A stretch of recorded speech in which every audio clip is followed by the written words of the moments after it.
जय हिंद दोस्तों, आप सबों को मैं अपने YouTube channel Gurukul GS point में स्वागत करता हूं। आज आप सबों के बीच स्टैटिक जीके का वीडियो लेकर के आया हूं, जो कि आपको बायोलॉजी से क्वेश्चन होगा और इम्पोर्टेंस क्वेश्चन सब होंगे, जो कि बराबर एग्जाम में आप सबों को ये क्वेश्चन यहाँ से पूछे जाते हैं बायोलॉजी का, जो कि स्टैटिक जीके के नाम से जाना जाता है। तो आज इन्हीं क्वेश्चन पर हम लोग बारी बारी टॉपिक बाय चर्चा करेंगे और से जो इम्पोर्टेंट फैक्ट सब निकलेगा, जो क्वेश्चन सब निकलेंगे, उसके बारे में भी हम चर्चा करेंगे। तो पहला क्वेश्चन है, जंतु विज्ञान का जनक किसे माना जाता है? यानी जंतु विज्ञान का जनक किसे माना जाता है? तो आंसर क्या हो जाएगा? अरस्तु। यानी जंतु विज्ञान का जनक किसको मानते हैं? अरस्तु को। उसके बाद है वनस्पति विज्ञान। तो यहाँ पर भी विद्यार्थी स्टूडेंट्स तो क्या करते, थोड़ा कन्फ्यूजन में हो जाते हैं। तो कन्फ्यूजन की कोई बात नहीं है। जंतु विज्ञान का यदि जनक पूछा जाएगा तो अरस्तु साहब होगा, और यदि वनस्पति विज्ञान का जनक पूछा जाएगा तो थियोफ्रस्टस होगा। अब जंतु विज्ञान में किसका अध्ययन होगा?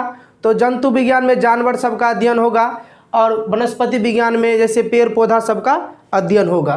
तो जंतु विज्ञान का जनक अरस्तु हो गया और वनस्पति विज्ञान का जनक थियोफ्रस्टस हो गए। अब नेक्स्ट क्वेश्चन है, मस्तिष्क का अध्ययन क्या कहलाता? ये जो मस्तिष्क है ना, मस्तिष्क का अध्ययन कहलाता क्या है? तो याद रखना, मस्तिष्क का अध्ययन न्यूरोलॉजी कहला जाएगा। क्या कहला जाएगा?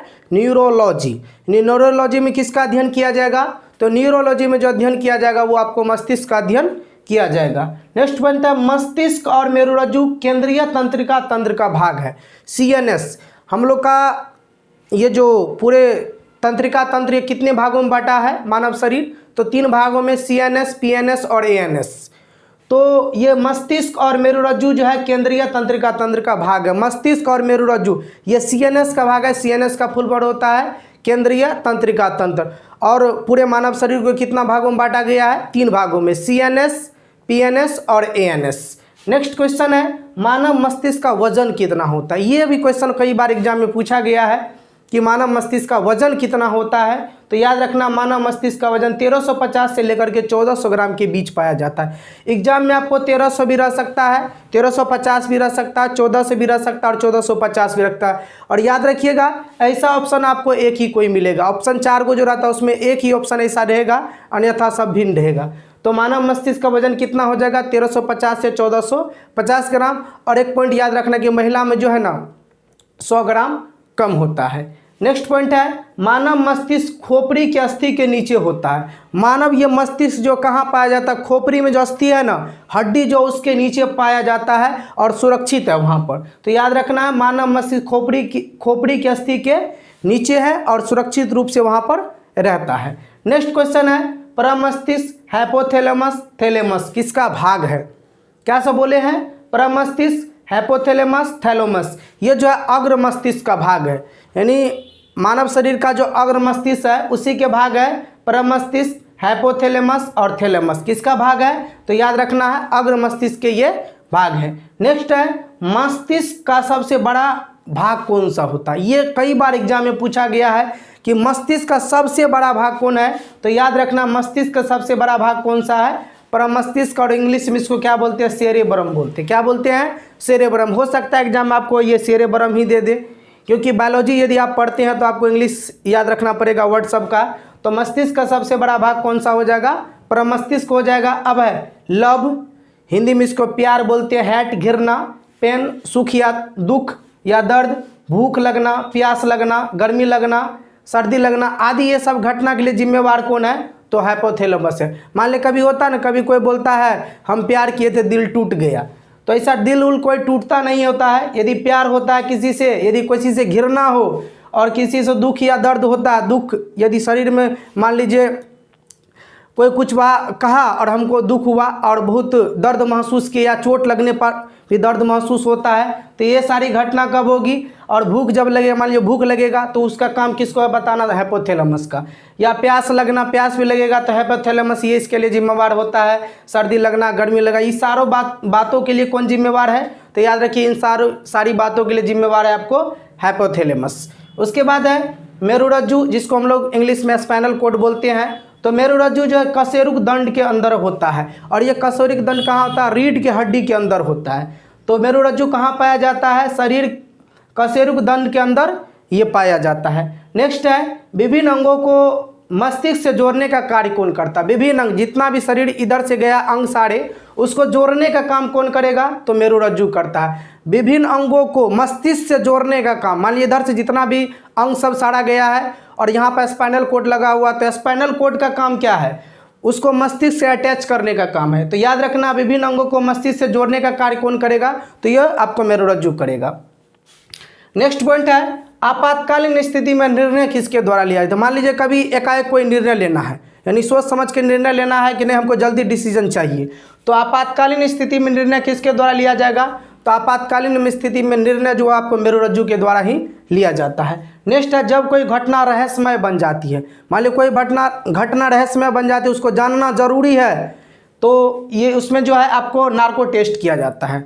इसमें क्या होता है, अपराधी को सोडियम एमाइटल दिया जाता है और वो देने के बाद क्या होता है, वो जो है माइंड पर उसका सही से कंट्रोल नहीं हो पाता है, और ये टेस्ट करने के बाद जो अपराधी मान लीजिए जो सच किया है, मान लीजिए किसी को गोली मारा है, तो इस टेस्ट में साफ साफ दूध का दूध और पानी का पानी हो जाएगा और वो सही से बताने लगता है। और क्या होता है, मस्तिष्क में जो है ना, ये जब टेस्ट जब होता है तो इसके जो उतार चढ़ाव ज़्यादा होने लगता है टेस्ट में, तो मस्तिष्क पर अपना कंट्रोल वो खो देता है और अपराधी वो सच बोलने लगता है। तो याद रखना, जब कोई घटना रहस्यमय बन जाती है तब कौन सा टेस्ट किया जाएगा? तो उस समय टेस्ट जो किया जाएगा वो आपको नार्को टेस्ट किया जाएगा। नेक्स्ट है, रोगाणु का सिद्धांत किसने दिया था? रोगाणु का सिद्धांत रॉबर्ट कोच ने दिया था।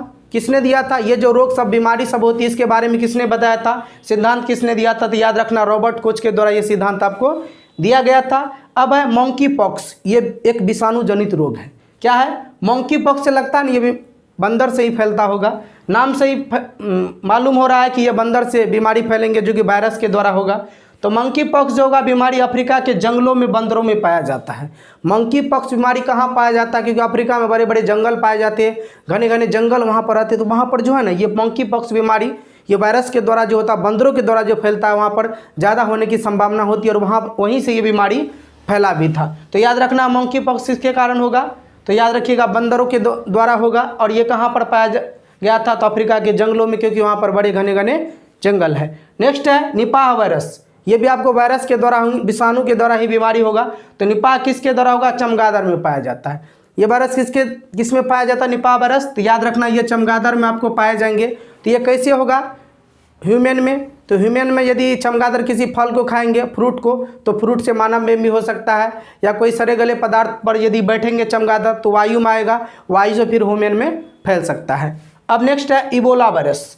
तो इबोला वायरस को सबसे पहले मलेशिया में देखा गया था।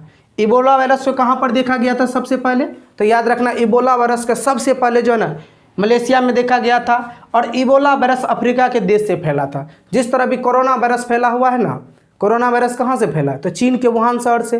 तो उसी तरह याद रखना, इबोला वायरस कहाँ से फैला है? तो अफ्रीका के देशों से ये फैला था। और उसके बाद इबोला वायरस का पहला मरीज कब देखा गया था? तो 1976 ईस्वी में देखा गया था। इबोला वायरस का जो पहला मरीज जो है ना, वो आपको कब देखा गया? तो 1976 में याद रखना देखा गया है। और ये कोरोना वायरस जब भी महामारी के विकराल रूप फिर से धारण कर लिया है, ये डबल अटैक किया गया है कोरोना के द्वारा। फिर से सभी जो विधि व्यवस्था थी वो धीरे धीरे ठप हो रही है। तो ये बड़ी दयनीय स्थिति हमारे देश की है कि फिर से कोरोना ने अटैक कर दिया है। तो आप लोग सभी सुरक्षित रहे, घर पे रहे और अपने आपस में दूरी बना के रखें, क्योंकि ये जानलेवा एक बीमारी फिर से आपको अटैक किया है। क्योंकि कोरोना वायरस जो कि चीन के वुहान शहर से फैला था 2019 में ही, लेकिन 20 में भी विकराल रूप धारण किया था। काफ़ी देश इसे पर तबाही मच गई थी। ये जो कोरोना है महामारी का रूप धारण कर लिया था, क्योंकि विभिन्न देशों में ये फैल गया था और फिर से अटैक हुआ है। और ख़ास करके हमारे देश में भी पूरा यानी लगभग आपको 2 लाख के आसपास केसेज आ रहे हैं। तो घर पे रहे, सुरक्षित रहे। अब आपको इबोला वायरस का पहला मरीज बोले थे आपको 1976 में देखा गया था। और जीका वायरस भी आपको ये विषाणु के द्वारा ही होगा। तो जीका वायरस की खोज युगांडा में हुआ था। क्वेश्चन पूछ सकता है कि जीका वायरस की खोज सबसे पहले किस देश में हुआ था? तो युगांडा में हुआ था। और जीका वायरस इजिप्टो मच्छर में पाया जाता है। किस में पाया जाता है? जीका वायरस इजिप्टो मच्छर में पाया जाता है। ये काटेगा ना तब आपको बीमारी हो जाएगी जीका। तो याद रखना है, जीका वायरस किस में पाया जाता है? तो इजिप्टो मच्छर में पाया जाता है। तो दोस्तों, आप सबों को यह स्टैटिक जीके का वीडियो यदि पसंद आए तो अपने दोस्तों के बीच ज़रूर शेयर करें और इस वीडियो को ज़्यादा से ज़्यादा शेयर करें, ताकि यदि आप सब हमारी सपोर्ट करेंगे तो निश्चित तौर पर यदि 1000 सब्सक्राइबर होने के बाद आप सबों को लाइव क्लास हमारे गुरुकुल जीएस पॉइंट के माध्यम से आप सबों के बीच प्रोवाइड किया जाएगा। तो आप सबों से यही उम्मीद है कि वीडियो के ज़्यादा से ज़्यादा शेयर करें, अपने दोस्तों के बीच भी शेयर करें, ताकि सभी ग्रुप में भी शेयर करें कि सभी को ये जो है स्टैटिक जीके का जो महत्वपूर्ण क्वेश्चन है वो सबको मिल सके। तो मिलते हैं अगले वीडियो में फिर स्टैटिक जीके के साथ। धन्यवाद।